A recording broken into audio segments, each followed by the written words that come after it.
Hey guys, and welcome to Pheas Airsoft, where today I'm going to show you how to change the hot rubber in a TK45 from KWA.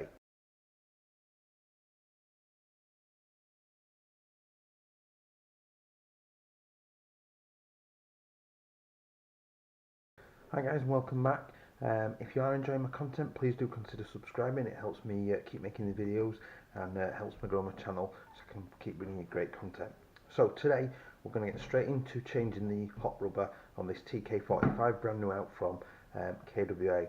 Hopefully you'll see my unboxing and then my review where you'll see that basically, although it was hot for UK FPS limits, which was an easy downgrade, and I did a video last week on that, the hot rubber ultimately was really poor quality, so I did advise switching it. Now in my own personal one I switched for a Tokyo Marui hot rubber.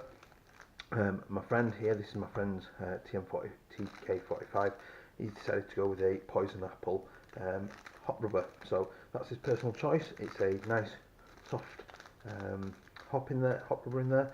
So what I'm going to do is first of all just pop this out.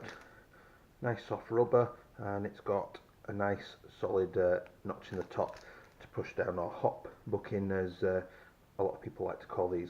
So we're going to split this in half. It does split exactly like a standard M4, and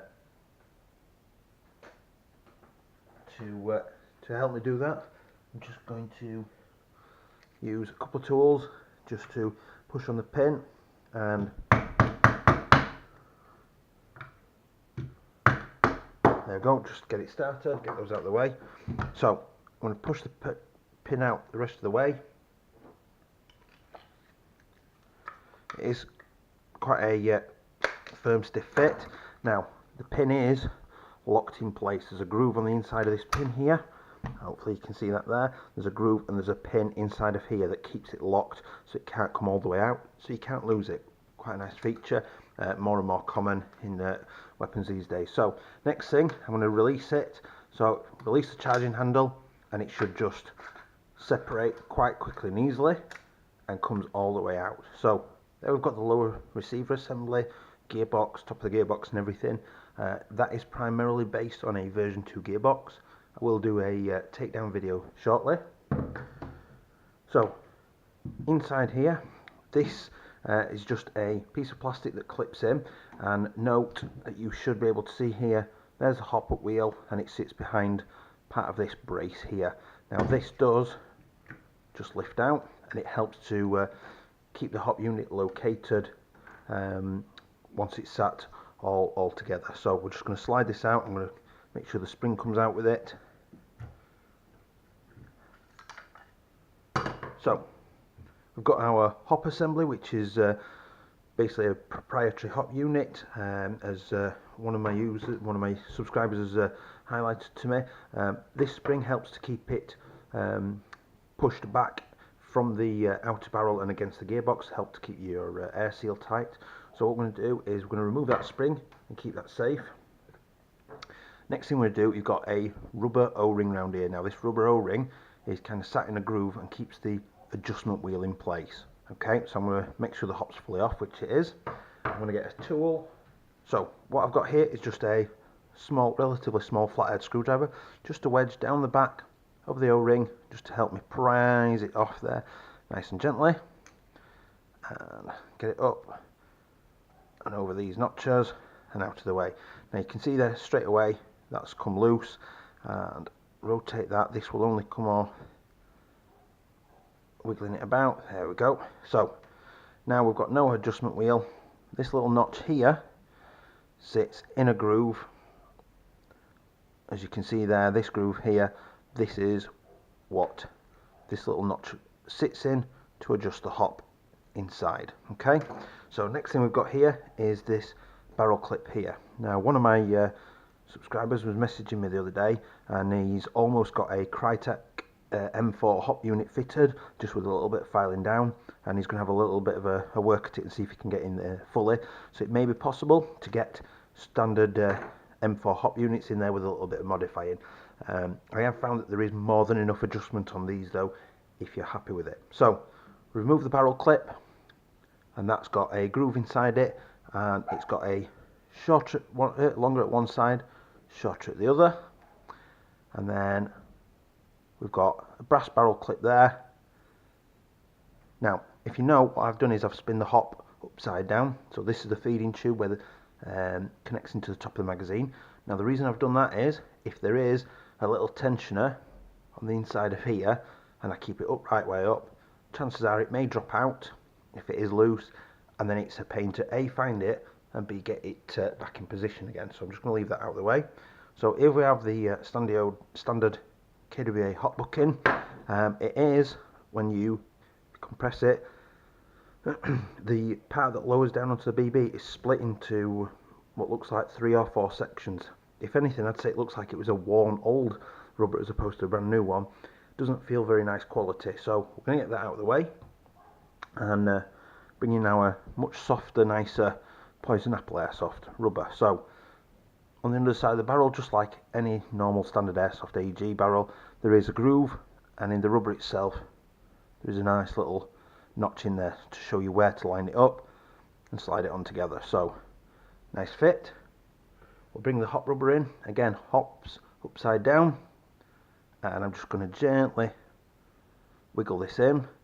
Now, if you are having issues, just got that slightly at the wrong angle, there we go, seat it better, there we go, perfect. Just check the alignment in there, that's perfect. And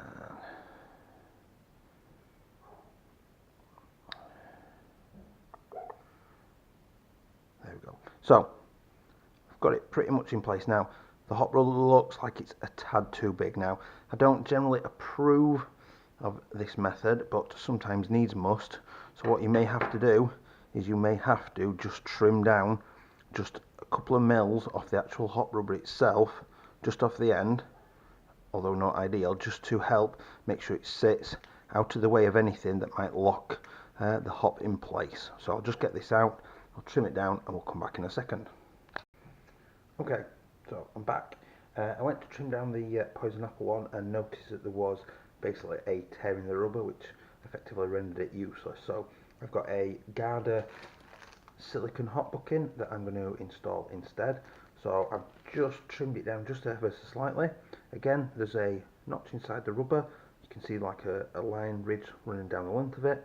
So I'm just going to position that with the ridge, get that on there, nice and secure. You can see, unfortunately, because it's see-through, that it's sat nicely in the adjustment window. It comes quite a way down. So barrel upside down, hop upside down, and we're just going to gently wiggle those back into place. Spot on, absolutely perfect.